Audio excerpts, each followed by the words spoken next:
84. There you go. Good evening and welcome to episode 84 of the Jacksonian. I'm yours truly, Jackson Johnson, and I'm here with Coach Johnny Burks as we are going over our take on the latest on the Alabama Crimson Tide, what's going on through the world of college football, and much more. And let me tell you something, folks, you're going to be in for a wild ride. Yeah. How you doing tonight, good buddy? I'm doing well, doing well. I'm going to turn this volume up a little bit. I got it a little low. Yeah, Oh, life oh is man, good. there you go. Having so much fun, man. Like, that's for sure. Yeah. Oh man, like it's been a wild ride so far with this season, because like we had like a deep loss to week one, certain people just throwing the baby out with the bathwater, and things are looking up for the Tide as of right now. Yeah. It's kind of playing itself out. As we talked, I mean, everybody's they put a lot in the earliest part of the season, but as the season, grinds along, you find out more and more about your players and your team.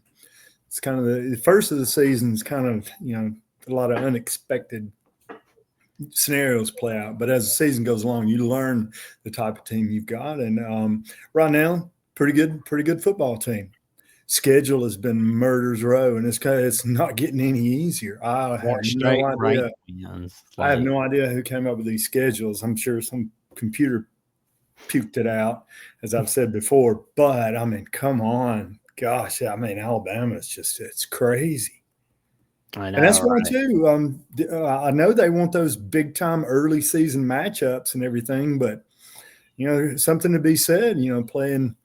You I'm not going to say subpar teams, but I mean, you got to look at that early season schedule. I mean, you don't know your team, and then just right out, the gate, boom, you're playing, a ranked opponent, and it can wreak havoc. But then you see how, if like with Alabama, they responded, and they've responded really well.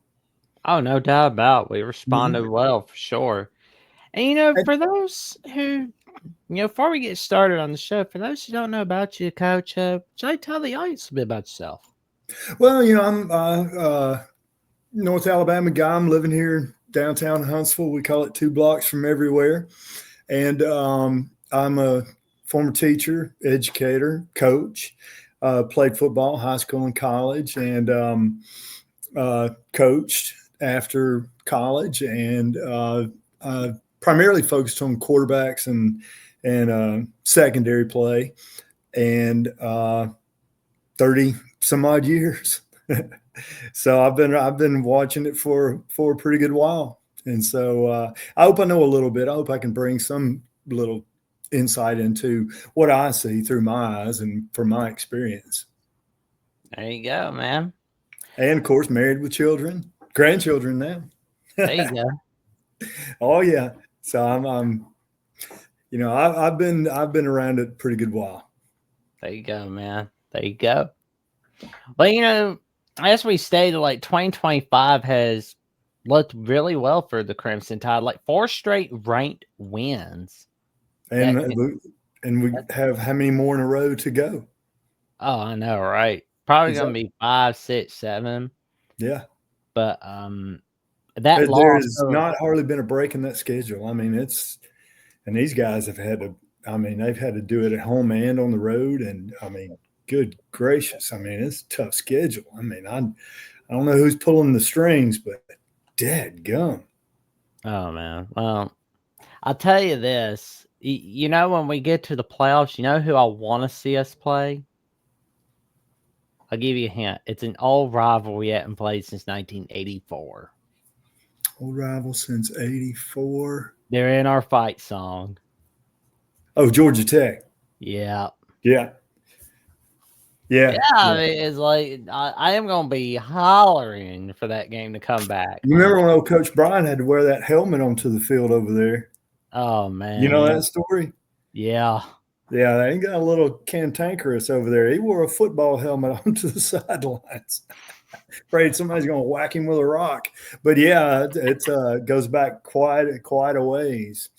And yeah, it'd be fun to his history. I mean, historical old time matchup. It'd be interesting to see, but still got a little bit of ways to go.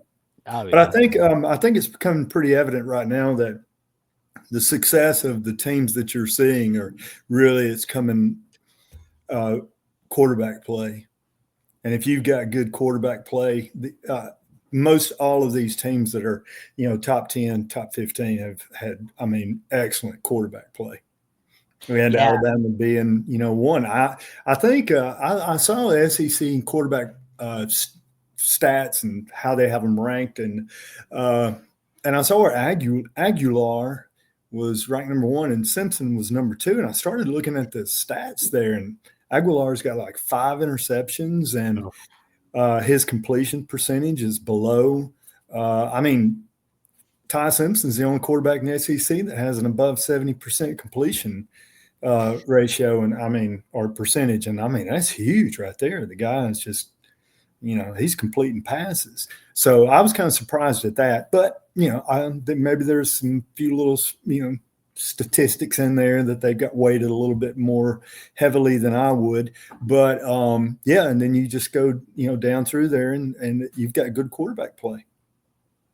No doubt. I mean, like, it's been so funny though watching Tennessee throughout this season, and they've got bad clock management. That's the thing. Like, it cost them against Georgia. It almost cost them against Mississippi State and Arkansas.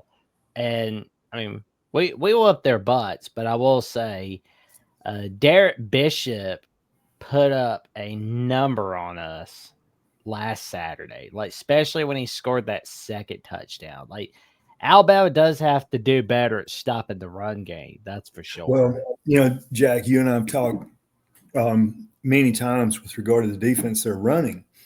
And for those of you that do not know, Alabama runs like, and I know they're going to, based on how the offense lines up, but traditionally Alabama's going to line up 3 down linemen. Then back, behind them are going to be 3 linebackers. That's 6. And then they're going to have 5 in the secondary at 3-3-5. And 2 things. One, to me, that's obviously a pass defensive defense. And 2 things. One, if you're 3-3-5, you're not going to get any pressure on the quarterback, and you're just inviting teams to run the ball. Yeah. And so that's what's happening. Now, if the team lines up with a wing or 2 tight end or overload one side, they'll roll, bring somebody up, but sometimes it's late.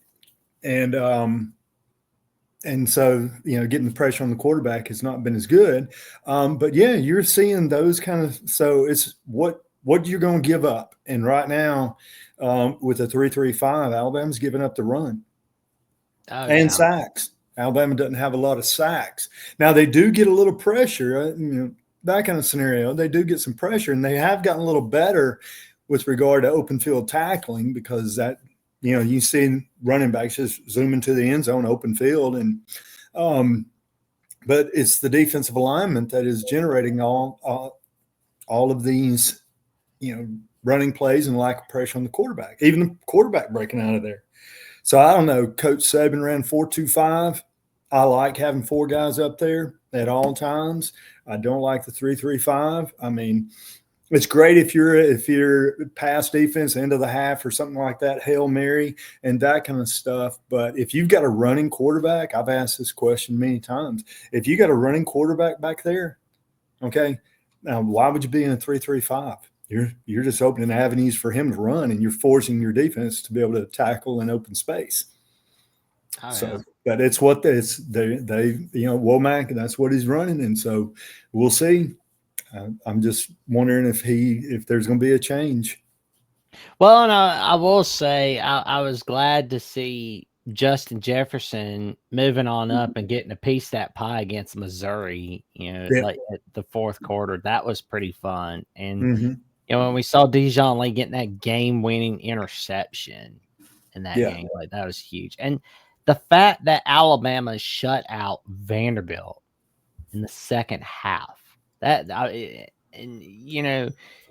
an accomplishment in of itself, especially when you've got like the best Vanderbilt team we've ever seen in our lifetimes. Yeah, and they've been consistent too. And early in the game, they moved the ball down the field, but they sometimes they were like us, worst enemy, their own worst enemy. And but yeah, that was a good response to the previous year. And Vanderbilt's going to continue to give some people trouble. I like their offense coordinator. He's an old school guy. He run that little shuffle pass underneath, killed Alabama Oh, 2 years in a row. pass. Yeah. But I mean, once again, if you line it up a certain way, I mean, that guy's up in the booth, and the way they can communicate so quickly now and change plays and adjust and that kind of stuff. He sees an alignment. There he's going. He's going to run it. And but yeah, Vanderbilt's 2 years generating good football. I don't know how old that quarterback is. I'm gonna say he's played 6-7 years college football, but he's been around a long time. I wonder if he's got any children by now. Anybody that's smart should snatch Pavia in the draft for 2026. Yeah, the only thing I want to see, I really haven't seen his arm strength. I've seen him drop some balls in there and stuff like that, but I haven't seen that guy, throw it laser, and that's what I'm waiting to see is, just that arm strength. Yeah, quick release, arm strength, that kind of stuff. But he's been around a while. I don't want to get on Pavia's bad side, that's for sure. Yeah. But I was glad Bama beat him. But Then he went JUCO. Then he went to New Mexico State. New Mexico State. Yeah, led New Mexico State to victory over Auburn in 2023. Yeah. All right, Thank you, Pavia. That's 4 years. And then, that's 2 years JUCO, then a year COVID, and now he's got 2 more. So he's either been in college 5, 6 years. Mm-hmm. Now, you can check me on that, but he's been around a while. Oh yeah. So he's had 20. Yeah, he's had plenty of seasons to gain that experience. But needless to say, not putting him down, but I mean, he's done a good job. So you have to give kudos, and he deserves it. So. But right now, I think your all-SEC quarterback just over halfway through the season is Ty Simpson. He's the passing game has been a humongous strength for the Crimson Tide. He's made some plays happen. Now he's got himself in trouble a couple, sometimes holding the ball too long. And, that type of scenario. But as far as clutch, I mean, the guy's been clutch all season. 1 interception. I mean, he has been clutch. He is he may be your MVP for the whole conference at this point, because it's really, really unexpected coming from him. I mean, now you and I talked. I told you, I thought, I watched his release, and I've watched quarterbacks' releases in the SEC, and I thought he had the best one. And he grips the ball, and he grips it right. He releases it really good. I've seen him throw it in there. He's got a little, strength in his arm. So I'm at. Going in, I'll tell you, I wasn't surprised by him. I was kind of expecting it, but I think he's getting better and better every week as he gets more and more experience. Now, if he'll just, if he'll bail when he needs to and quit, trying to, wait to the last minute, and then sometimes you just got to throw it away. Yeah, I mean, that's what you got to do. That would be my only negative. That'd be my only negative, is that sometimes he's holding on to the ball too long. He did that in the first game against Florida State. So that's my only negative, but everything else is very fun. Like Simpson was not trusting his instincts very well in game 1 against Florida State, like especially on 4th down when he wanted to run, but instead he threw it to Ryan Williams, and Ryan Williams got all jittery and played hot potato with the ball for a little bit. But ever since then, we've all seen moments where Simpson has just gotten a lot better. He's had more trust in his instincts. He knows when to run. He knows when to pass. He knows what play calls to make. And when he does make his mistakes, he makes sure to right his wrongs. That's and one other thing too, he knows where the line of scrimmage is, because I mean, he's running. He'll do the little option forward when he did that to Jam Miller. So he kind of has an idea where the line of scrimmage is, meaning where, before he crosses it, he releases. He seems to always know where it is, so he can release it before he, crosses the line of scrimmage. And then he also knows where that first down marker is. So that's a good aspect that I've seen with regard to him. No doubt. I haven't seen all the SEC quarterbacks, but we've seen a good number of them. Hey, what's going on with Sellers this week with South Carolina? Oh man, he's just been up and down like this year. He got roughed up against Vanderbilt. That I do know. Yeah. But I hope he's doing okay. Yeah, got to take a look at that. I haven't had a chance here of late to go back and he probably should just transferred or basically like left while he's still good, honestly, because staying for 2025 is not looking real smart so far. Well, let me ask you this: you think the SEC is going to lose another head coach before the end of the season? Oh Lord, because I don't know if Beamer's staying, but we know Napier is gone. Yeah. Pittman is gone. Oh my gosh. Yeah. I got something I want to show you about Hugh Freeze. He is so stupid. He's so stupid. Oh my god. So this is what I'm going to show you. Yeah. So this is what I found Monday before I did Crimson Tide Live with Jeffrey and Lucas Hill for South Carolina Week. Yeah, Hugh Freeze would like to get a public vote of support from Auburn Athletic Director John Cohen. It would be huge. This is what I reposted.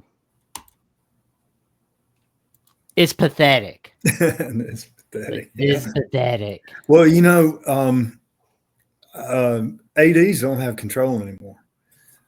Okay, the people throwing that NIL money, and these people don't know a lot about football. They're just homers and just alumni with money, and they don't know anything about football per se. I mean, they know what a first down is, second. But as far as coaching and being in front of a team and going through coaching meetings and understanding X and O's and understanding talent level, and they don't know any of that. And so that's the reason some of them now they've turned the program over to the donors.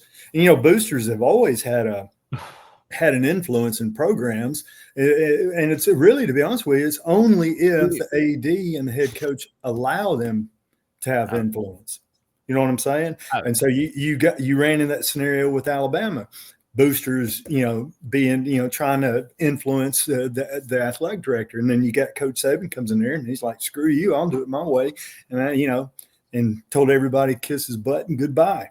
And so didn't happen anymore. Now we've gone through almost a generation where nobody has control in the Alabama football program. But now the last few years, things have changed at Auburn.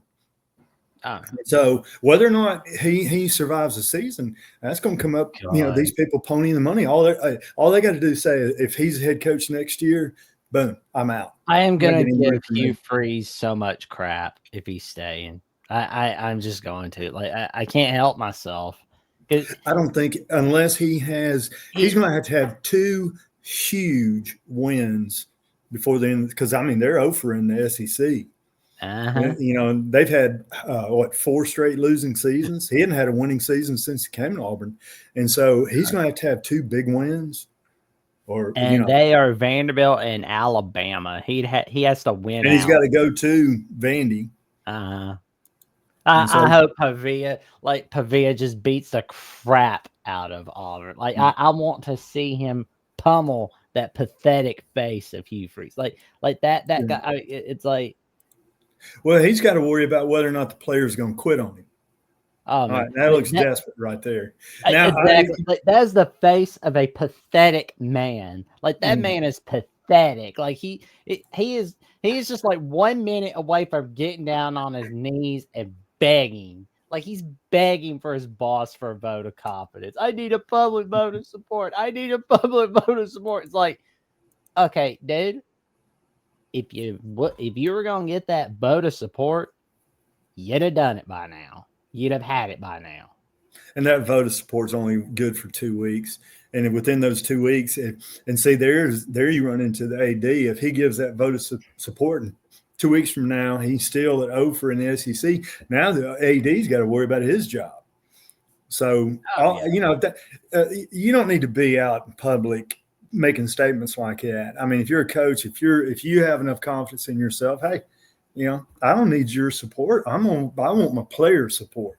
And if the players support me, then we got a chance. But, going out there and trying to pony up, belly up to the old, the AD that's not a very good decision. I'm just laughing at what a dumpster fire this program is. Like, Bruce Pearl retires because he likes the money more in politics. I mean, I see Bruce Pearl getting involved in politics in some way, shape, or form. Maybe not 2026, but likely in 2028. If he's going to do 20, he's going to have to make a decision quick if he's going to do anything in politics. Tuberville is probably going to wind up being the governor, of Alabama, which I never had a problem with Tuberville, other than I didn't want to see, the thumb and that kind of stuff. But he's been a very good senator. Is he a senator or congressman? Tuberville has been the senator of 2020. He's running for re-election in 2026. Yeah. So if Bruce is going to make a decision real quick because you got to start raising that money and all of that. But Auburn's been in just a downward spiral for 4 or 5 years. I really thought they screwed up when they got rid of. I've told you over and over. When they got rid of Malzahn, I thought Malzahn was doing a good job, and he had beaten Alabama and he had beaten Saban more than one occasion. But I think they just. I guess Saban was on a roll. They just felt like they had to, bring something in that could, Oh man, it's killed him ever since. Like Tuberville gets his butt beat by Bama. He gets his butt beat, at Cincy. He's like, nope, I'm gonna go run for Senate. I'm always just gonna continue to laugh at Bruce Pearl and Tover. Like, it's like I can't help it, and I'm just gonna laugh at Hugh Freeze. Like, I'm sure Hugh Freeze has got another school payphone he's gonna call the hooker with. Like, that's what he did with Ole Miss. I mean, he'll do it again. And like, I'm sure. Well, no, maybe. Bobby Petrino's too old, and Hugh Freeze. Oh my God! Like that Auburn Arkansas game, 12:45 Eastern, 11:45 a.m. on SEC Network. Can you believe that? Oh my God! Yeah, that may be the end of the line. You never know, but those NIL people, they're the ones that are going to pull the plug, and if they threaten to take their money, I'm going to be laughing. And then that season's over for them. They won't win another game. Tuberville's got 2 weeks to keep the players on his side, and then Auburn, if they pull the plug, then Freeze. Yeah, I mean, Cadillac is not going to be able to save them. Man, like Freeze is. Oh my God, like Freeze, man, is a desperate man. Yeah, he is so ready to get down on his knees. He's so ready to get down on his knees. I just they've made some strange. He can always go into politics. So maybe there's a position for him somewhere in the White House administration. It's like. Well, knowing him, he's probably a Biden supporter. Oh, we don't need to get on politics. No, I'm just like, it's like, that's the Auburn, like the Auburn way is like, oh, we're losing. I'm going to go into politics now. Bye. That's Auburn for you. But Tennessee, I mean, I never give Josh Heupel any crap. Know why? He's got that Bobby Hill riz. He looks like Bobby Hill, I swear. It's like, if you watch that revival of King of the Hill on Hulu and you see Bobby Hill, you know what you're going to think to yourself? You're going to think, this guy looks like Josh Heupel. They got him right. That boy's right in the head, I tell you what. There you go. What's going on in recruiting? I've seen some updates. I'm glad you mentioned that, my guy, because our guy Trent Seaborn has Uh-huh. committed to Alabama for 2027, and he mentioned that it was his love for Bama that was That's one of the this main. guy out of Alabaster Thompson. Uh-huh. Yeah. And he's well connected with the Tagovailoa family. Yeah. Yep. And it's just like it's just awesome to see him come over to Bama, and like seeing that. I mean, it was my guy Brody from Crimson Coverage who had this photo. Like, oh my god, yeah, get out of here, Shane Beamer. We don't want to see you. There it is. There it is. There we go. Take the win. There we go. We got winners. We want winners.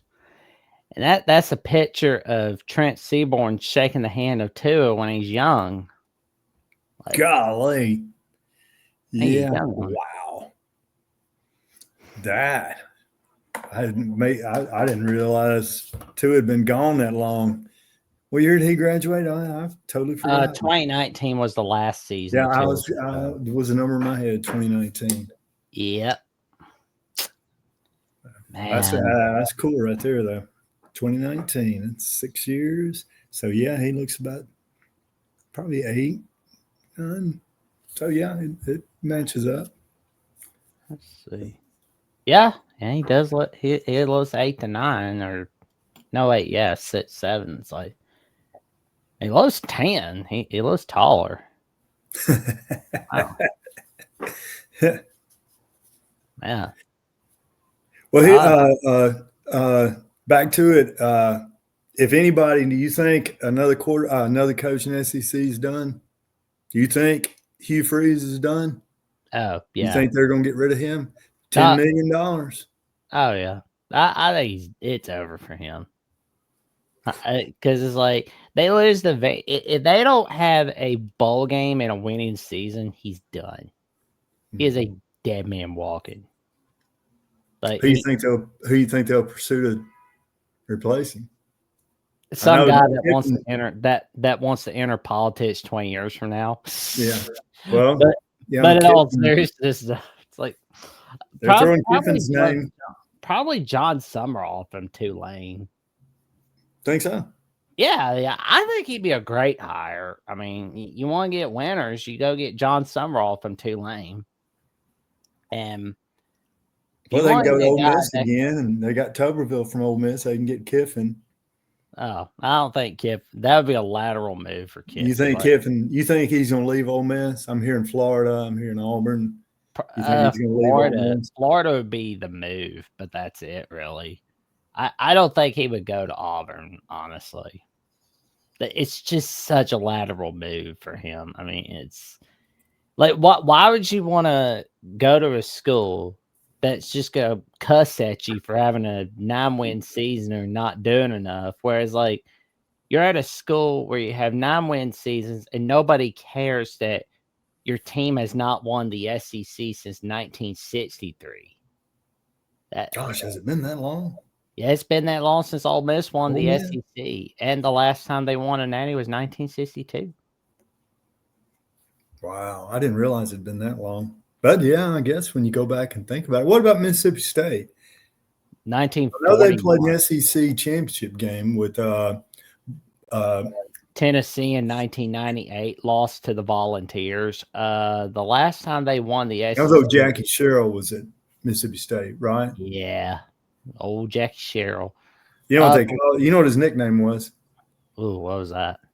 Well, Coach Trimble told me this. For those of you who don't know, my father-in-law is Wayne Trimble played at Alabama during 64, 5, and 6. Down there with Coach Bryant and all those 60 championship teams. And Jackie Sherrill, Coach Sherrill, he was at Texas A&M, Pitt, Mississippi State. He's passed now.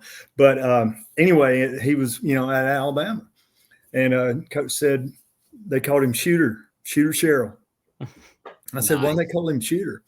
And so he said because he could shoot a lineup that long. Shoot a line of S blank blank blank exclamation. Shoot a line of that long. Oh man, that's funny. Shooter Cheryl. Shooter Cheryl. Oh my Shoot a god. line of it, buddy. Oh Like man, that's we ever meet him, I bet like he'll have a fun story about that. Like he'll be like whether he liked it or not. Like that'd be But yeah, funny. they were good friends too for till he passed, and he's from Mississippi. Oh yeah. Jackie But Cheryl was. yeah. He So yeah, he got the I bet he's got a fun story for us for 1965 when Bear Bryant kept that locker room door off its hinges in 1965 against that Tennessee in the 7-7 tie. hey, let me see if I can send it to you real quick. Um, hold on. But I got a picture. Where's my pictures? I'm gonna shoot it, and you might can pull it up real quick and show anybody watching photos. Come on, pull it up. Pull it up. Where are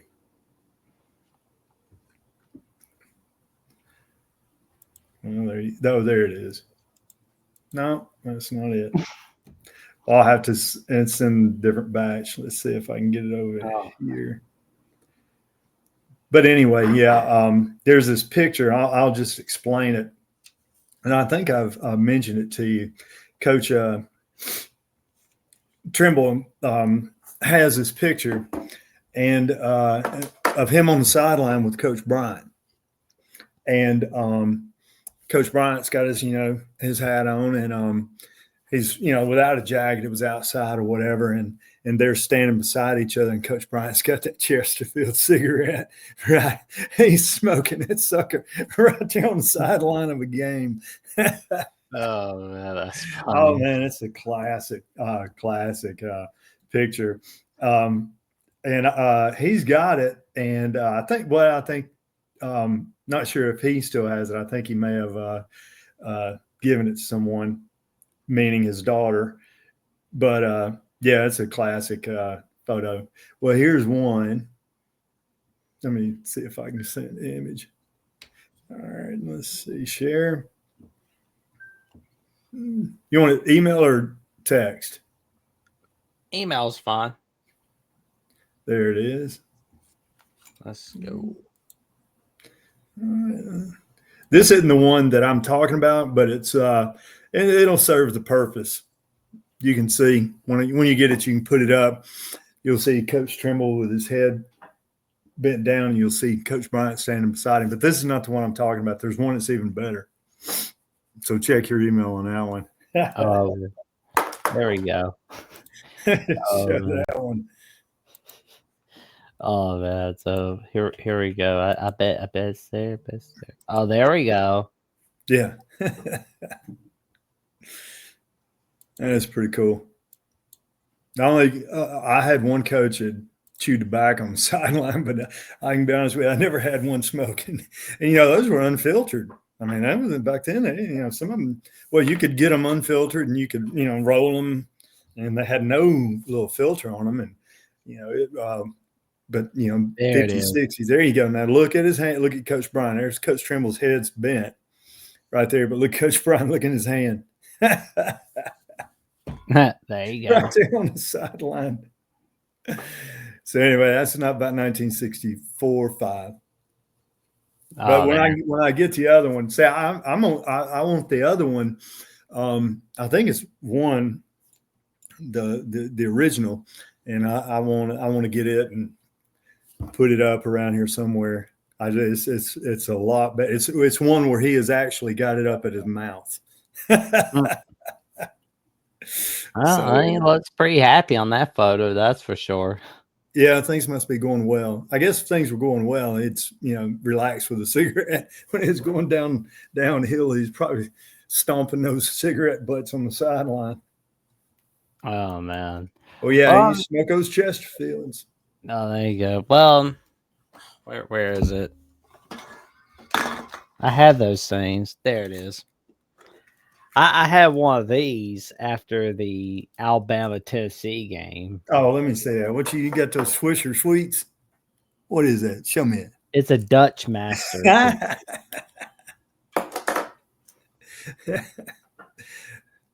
Yeah, I figured you'd be a Cuban. Well, I was Cuban like, cigars. cigar. Like, I don't Yeah. care what cigar it is. Like, I'll smoke a cigar, especially in Alabama Beach, Tennessee. There you go. Who was that? Started that? It was the trainer. I used to know. Had his name on tongue. He pulled out those cigars one year. Goose was it Goose? Guys, Goose. Here we go. Goose Tree. They call him Goose. Goose Tree. Here we go. Cigar tradition. Well, that yeah, what I did, kind of like how Goose Tree. They call him Goose Tree. Yup. So that's the thing though, is where it's like I wasn't sure because I don't think you're supposed to smoke at like the Voice College Football Network during shows constantly. Like that's a no. But really? What if I had a little pinch under my cheek and gum and my little spit cup? That'd be against the rules. You can't do that every show, but if you do, you have to give. Well, I'm surprised. I'm surprised some colleges don't do like the Bad News Bears, and they're pulling out those little kids, won the game or whatever, pulling out those beers. I'm surprised some teams don't have a keg in there loading the cup. Yeah, it was. But yeah, so like the Tennessee guys and I said we were going. Like we pretty much planned on smoking a cigar, like the winner gets to smoke a cigar on the post game show, right? Oh yeah.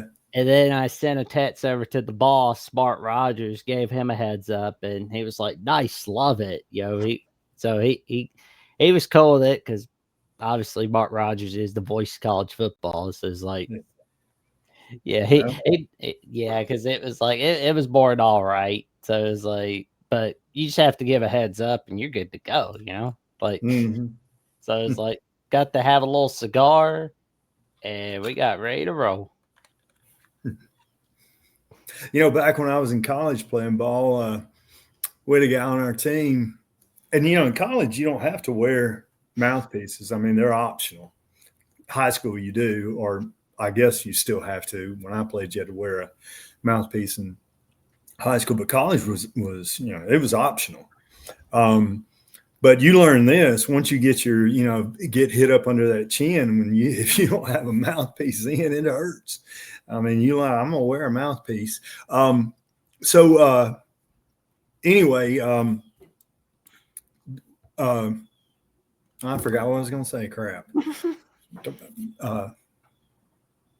I had a friend in college. Here we go. Got distracted. Had a friend in college. We didn't have to wear mouthpieces, so he just had a big old chew of tobacco in his mouth. That was his mouthpiece.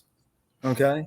And then, out there on the field, we're out there playing. He's calling the defensive signals there in the huddle and spitting right there on the ground. I'm like, good Lord, I hope I don't get tackled or I tackle somebody right there. You know what I'm saying? You're out there spitting all over the place.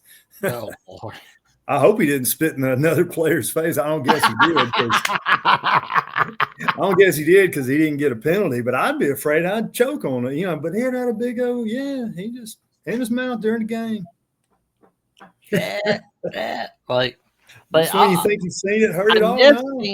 You know what I also miss? I miss Major League Baseball pitchers like having their dip session, while they're getting ready to pitch. Like, oh yeah. And, I guess, do they even dip anymore, during the game? Get you that little nicotine buzz. Who was that? Kansas City Royals. He always wanted to play, and he had a big old wad in his mouth. I can see him right now. I always get a laugh out of like the dip faces where it's like, it's like a man on the mission face or the mad face or, it's like, I've not seen a sad dip face yet. I've not. It's like I could describe the faces because I've seen people dipping over the years, but Hey, these are these are the hard hitting topics we hit all right here on the Jacksonian, ladies and gentlemen. It's like this is why you're here for a great time. Yeah. Oh, and since it's the Jacksonian and maybe new, then um, we had these guys in college, and I mean, college you wanted with some nasties. I mean, these some guys are just filthy nasty, and Yeah. you'd have the guys they'd have them big old bowling between in the room, and they just spit all day. Have their little glasses and their little Coca-Cola bottles, and they'd spit in that thing all day. And then we had the booger ball, Oh, and these two guys, they would sit there. They had their little nightstand in between their tables, and then they would I don't know who started. They'd pick those little boogers, and then next thing you know, both of them are picking boogers, and they're rolling them together. And they started off with a little ball, and then it just kept getting bigger and bigger and bigger. And we started calling it the booger ball. And then, the last time I saw that sucker, that booger ball was as big as a softball, sitting right there, dead center of the nightstand between their beds. Nasty. it's too I mean, just unbelievable. there we go. And then we had one guy, and he quit doing it because I guess some people threatened it, but he would go in and dorm in the locker room. It's a community shower. It's just one big room with a bunch of shower heads, and we're all in there at the same time. And then this dope head comes in there with his chew in his mouth, spitting it in the floor in the shower. Of course, I'm sure somebody threatened his life, and he quit doing it. But yeah, I don't know. Anyway, yeah. Oh, it's like I guess back in the lips thing. Yeah. So, but like some of them, some of that stuff's hardcore, man. That Copenhagen, that's that powdered stuff. Copenhagen. That's that stuff over. It'll light you up. Now I dipped a little Kodiak.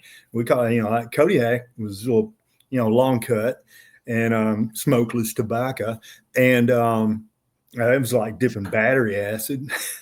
Whoa, like that. Yeah, I did that for a little while, and when I got married, my wife put an end to that. Good grief, it's so funny. Yeah. Man, it's like, but a big surprise to me this season has been Vanderbilt, obviously, but I've been impressed with Texas A&M. Yeah. Now Texas A&M had a lot. I remember looking back at returning players, returning starters, and I think Alabama and Texas A&M, if I'm not mistaken, had two of the the highest number of players that were returning and didn't go in the portal and stuff like that. So teams like that have a little continuity, shall we say? And so yeah, they've been a big surprise. And I understand they got whacked. The fine, what was it, $50,000 for player faking the injury, trying to get a timeout or whatever. Is that a dumb point in the game, if I recall? But yeah. Well, I know. I look at their schedule. Who do they have left? Well, they got to go to LSU. They've got Missouri. They've got Missouri. They've got Texas on Black Friday. And let's look at it. They've got South Carolina coming to College. Oh, no, my mistake. Texas A&M has to go to Missouri for the Missouri game. And they got LSU. They have not won at LSU since 1994. Okay, well, they're in a little quandary down there and back on LSU. I hope they put those stupid Tigers in their place. I hope they put that moron Brian Kelly in his place. I'm so ready for Brian Kelly to get put in his place so bad. And one more loss, he's done at LSU, because I guarantee you that they're going to dump him. Like because it's like. Do you think Kelly's going to last to the end of the season? If James Franklin couldn't lasted this, like Penn State, he's lucky he got fired by Penn State. Brian Kelly will not last long at LSU. So who you think's going first, Freeze or Kelly? Freeze. Because Freeze gets down on his knees and begs. He's pathetic. Whereas like Brian Kelly, I mean, I Well, think Brian Kelly. Auburn's shown I propensity give to pull the trigger before the I mean, I season's give over. Brian Kelly a lot of crap. I do, and especially on how his teams perform in the postseason. But one thing I will not give Brian Kelly crap on is his manhood. He's more of a man than Hugh Freeze is. Hmm. Hugh Freeze just kind of goes, "Oh, everything's fine." It's like I'm gonna show that desperate face again. Like I'm just going to. It's like I'm never gonna quit making fun of Hugh Freeze ever. The face of a man who's ready to just get down on his knees and slobber all over to get approval.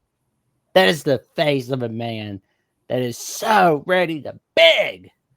He's like, big, Gimp, big. Hmm. Like he's just ready to beg. He is so ready to beg. Like he's like, you're begging for your boss.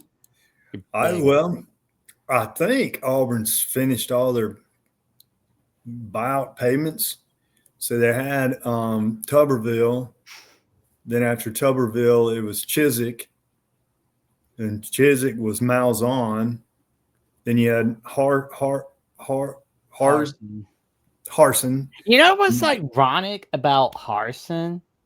They were trying to get Brian Harson fired by concocted a story about how he was screwing around with a secretary, screwing around with a coworker. But then there's like, okay, there's no evidence of that. We're going to give you vote of confidence for 2022. And it's in like the middle of February, right? They were that sick of him after 1 year, right? Mm-hmm. But then they literally hire a guy who's cheating on his wife with a hooker and calling her on the school payphone. He's not even man enough to do it on his own phone. He does it on the school payphone. Like, my God. Evidence, in forensics, called it evidence. And, they say don't leave a paper trail. Now they say don't leave a digital trail. And they always do. And he did on the school payphone like a moron. Yeah, and school payphones, I can't remember, but I think typically if you'll have to if you have access to school payphone, you have to log in with your code, type in your code, and then go that route. Who knows? Maybe he went to a payphone outside, but it sounds like he went to a payphone at the university, and usually you're going to have to use a code to get access to it. And so now there's evidence. I mean, if he's winning. Did they ever pull out any photos? Oh, who knows? Hugh Freeze's girlfriend. Oh, Lord. There's no telling what he's going to do, but he'll probably go back in his little hot tub and have a little cigar or something when he gets fired. Yeah. He'll probably wind up back in Memphis at that academy. What was that academy he was at? He was coaching at Liberty. Yeah, but then he came from Virginia. Remember, he coached old Michael Orr. Yeah. And then what high school? I was up in Memphis. Wasn't Skyview Academy, Memphis Prep, but it was something like that. Well, I mean, he'll probably start up a podcast somewhere. Yeah, they always do. Get us a pod. I need to start me one. There you go. I just got to find some followers. Want to listen to my bull. Hey, a Coach Johnny Burks channel, like a Coach Johnny Burks podcast. Well, you know what mine would be about? You know what my podcast would be about? What's that? Teaching in schools. I mean, I know we're talking sports, but I mean, I'm. That's the thing about the Jacksonian. You can talk about anything you want. Well, anyway, I'm taught over 30 years now. I do a lot of contract work where I go all over, play. I may be in Mississippi next week, but I go into these schools and teachers don't teach. Man. And then they're just, you have these students and all they're doing is giving them an assignment. And then if they do the assignment, And then now they all they do is give them activities. If they do the activity, then boom, boom, boom, and they're not learning anything. They're just filling in blanks. And then now they're walking across the stage. They have created, because intelligence is valued. And the more you learn, the more intelligence you generate for yourself, the more value you create for yourself. Because I tell students, they ain't hiring stupid. Uh-huh. I mean, duh, nobody's hiring stupid. If I'm an employer, I'm thinking, well, if I hire stupid, I'm probably going to lose money. If I hire smart, I'm probably going to make money. And so, but now we're walking these kids across stage, hadn't learned a thing. Administrators, as long as they just keep them in the classroom, we don't want any, fights and stuff, activity going on outside the classroom, and then blah, blah, blah, keep them under control, keep them quiet, give them activities, keep them busy, blah, blah, blah. And then they're not learning anything, and they don't fail them. Back in the old days, we used to fail kids. Maybe a second year or maybe summer school will wake you up. But no, they won't even fail them now. I go in there and I'm watching teachers and I see students not learning a thing. Yeah. Let me give you this one day, Jack. This is one true day. I was down in Montgomery, Alabama. All right. I go in the school. Of course, you got to go through the metal detectors. There's a little queue. And I walk in the security. All right, walking this little guy, I figure he's a freshman, walking him to the office, and I listen to the conversation they're having, and one of them goes, yeah, he's smoking a weed pen walking in the door. There you go, smoking a weed pen walking in the school. So anyway, I go on, but now I'm in second period, and teacher's looking at this student. He's got his little hoodie up over his head, laying his head down. Teacher's, hey, you got to get your head up. You can't say, you got to get your head up in this classroom. And I'm going to give you a count of 5 or I'm calling security. They're going to remove you. So boom, 5, 4, 3, 2. Here comes security. They go to the back corner of the class, lift this kid up, turn him around, and there he is, weed pen guy. Wow. Yeah, generating a lot of value there. And then so I learned his name was Marcellus. So I go to the next period. Mr. Blah, blah, blah, because I had to go to different classes to do what I was doing. Name? I go to this next class. Mr. Smith, is Marcella blah blah in your classroom? No. Weed pen guy, Marcellus. Now he generated a lot of value for his future that day, but I'm not finished. I'm gonna finish with this, Jack. Okay. I get ready to leave, 4th period. Get ready to leave, and I decided to go in the bathroom to use the bathroom before I went out to the car. Got stuck in all the school traffic. I opened the door. Push it open, and across from me are 3 guys kneeling down on the ground shooting dice. The dice are on the floor, okay, and the money's on the floor. They're looking at me. I'm looking at them, and I'm like, really? Really? Wow. Shooting dice in the nasty bathroom, too. Greasy. God. Yeah, they generate, and so the kids today, they're generating a lot of value. Yeah, they don't know anything. Who's going to hire them? So now they're just perpetually caught in this cycle. They're going to be struggling. They don't understand. Your future's in knowledge. Knowledge is valued. So yeah, that'd be what I would talk about. I'm telling me stories of me going in all these schools and seeing nothing. Teachers not teaching. I went in one classroom and I was sitting at the back, and girl in front of me, she had her little laptop on, or one of those little school laptops, and I couldn't believe they didn't have cameras disengaged or whatever, but she had her camera on. Look, watch, Jack, the whole time I'm sitting behind her, the whole time she's got her camera on. You seeing me? And so she's. Oh my God. That's all she's doing.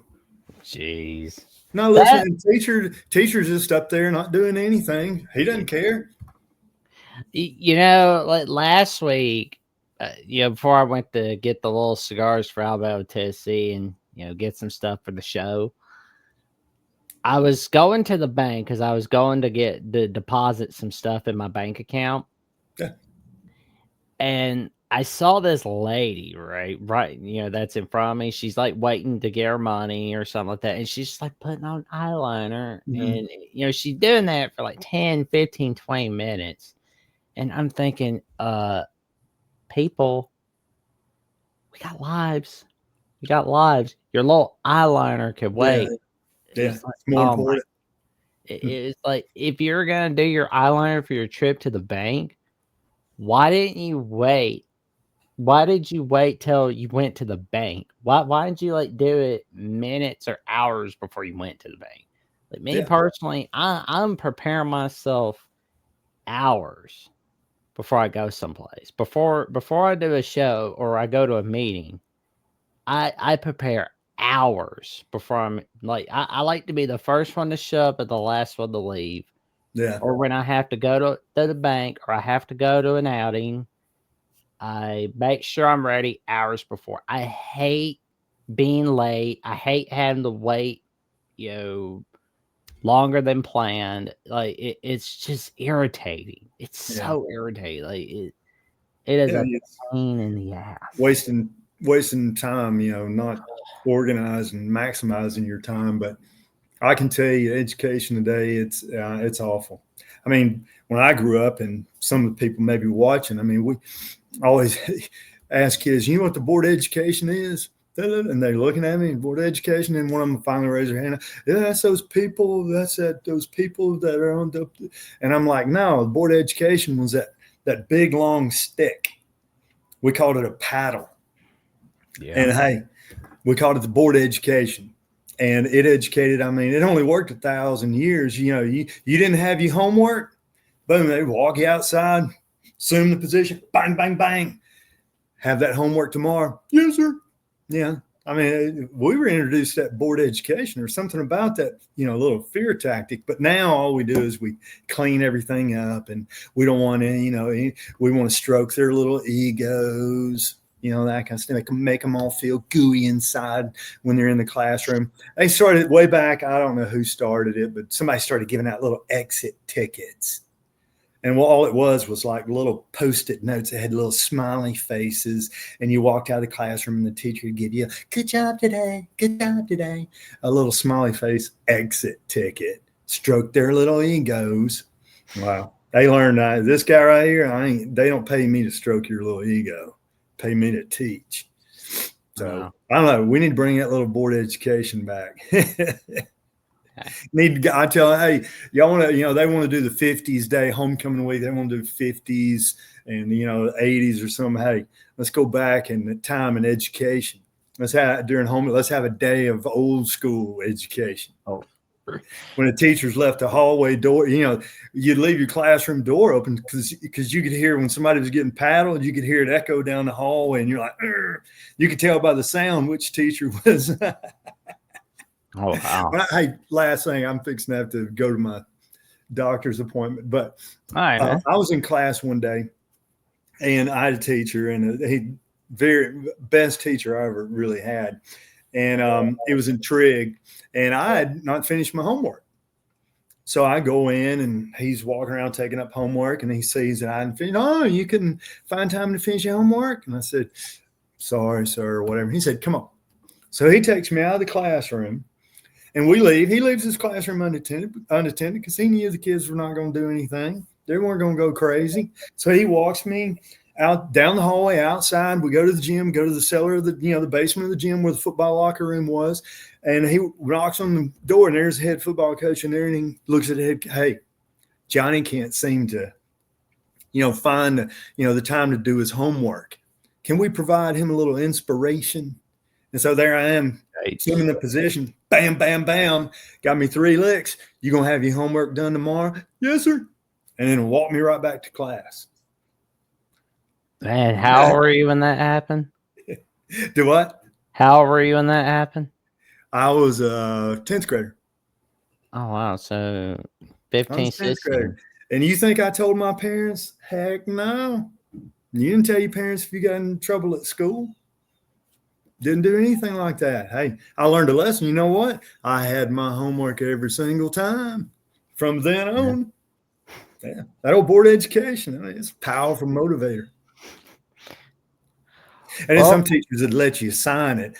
I never did sign one because I just didn't think I wanted my name on there that I got, and then back then, Jack, we'd get report cards, and we'd go down, meet with your coach, and he'd walk around and he'd look at your report card. And if you had a D on there, you got 1 lick. And if you had an F on there, you got 3. And they'd line you. You'd show them the report card, and then in there in front of everybody. And if you had whatever, and if somebody would have a couple of bad grades or whatever, assume the position, they'd pat them right there in front of everybody. All of us got to watch. Wow. Well, Coach. Yeah, they couldn't do that today. We got to stroke their little egos, make them feel all gooey. Like a little Pillsbury Doughboy. Good. Well, it's disgusting. And now you graduate these kids that no, they don't know anything. They generate no value for themselves. And now you're stuck with minimum wage job. And what's a minimum wage job? A job that anybody can do.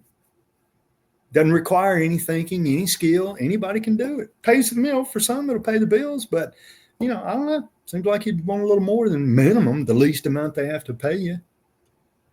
Enough of me on my soapbox. But yeah, if I had a podcast, we'd be hammering the Board of Education, like that. Yeah, Board of Education. Because I mean, it's like there's a lot of podcasts that call themselves uncensored or unfiltered, and I usually find that to be a bunch of horse dung. It's like the Board of Education, with Johnny Burks. That would be a good podcast. Right there.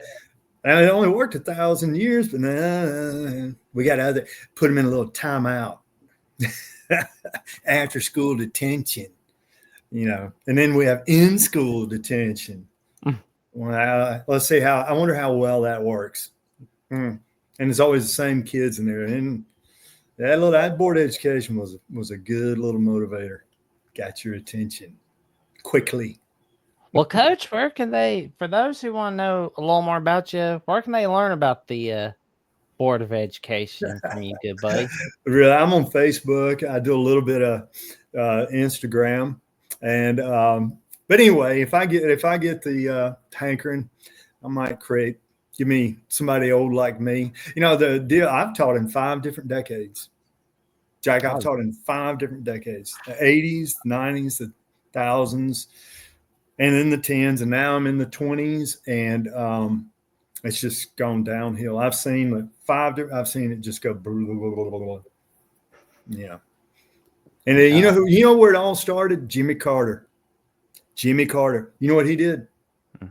He nationalized education. He established the Department of Education, took it away from the states, and he gave all the power to these little pinheads up there with these little PhDs that think they know, the gurus of education. Ruined it. So hopefully Trump bringing it back to the states. But now I'm afraid, now the states, I mean, you get a little bunch of little cream puffs, these little cream puff educators. Got to get somebody old like me. Well, we'll say if you want to, I need to be the guru of education. If you want to learn more about the Board of Education with Coach Burks, check him out, Johnny H. Burks, on Instagram, and give him a friend request on Johnny Burks 5, only on Facebook.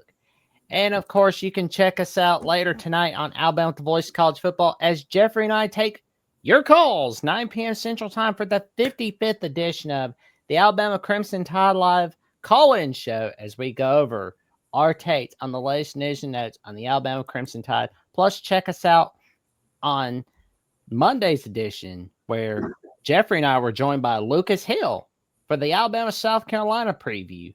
And we both discussed as to why the running game is key for both teams on offense and defense. And Tuesday night, you can check out the 33rd edition of Alabama Primetime Live, where Brody Smoot from Crimson Coverage joined me to discuss the recruiting updates, the rankings reactions, which 2026 Florida commits are the most likely to flip to Alabama. And I can tell you, it was a fun ride. And you can also check me out on Jackson Johnson 979, where I've got numerous episodes of the Jacksonian.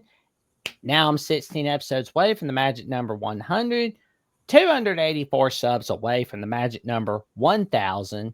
So thank you for helping me get closer to 1,000 subs as you've been liking, commenting, subscribing, clicking on notifications. Well, For those who want to watch more episodes of the Jacksonian Pits Analysis with Austin Williams and the Final Whistle, check me out all right here on Jackson Johnson 979. Like, comment, subscribe, click on the notification bell so you never miss no video whatsoever.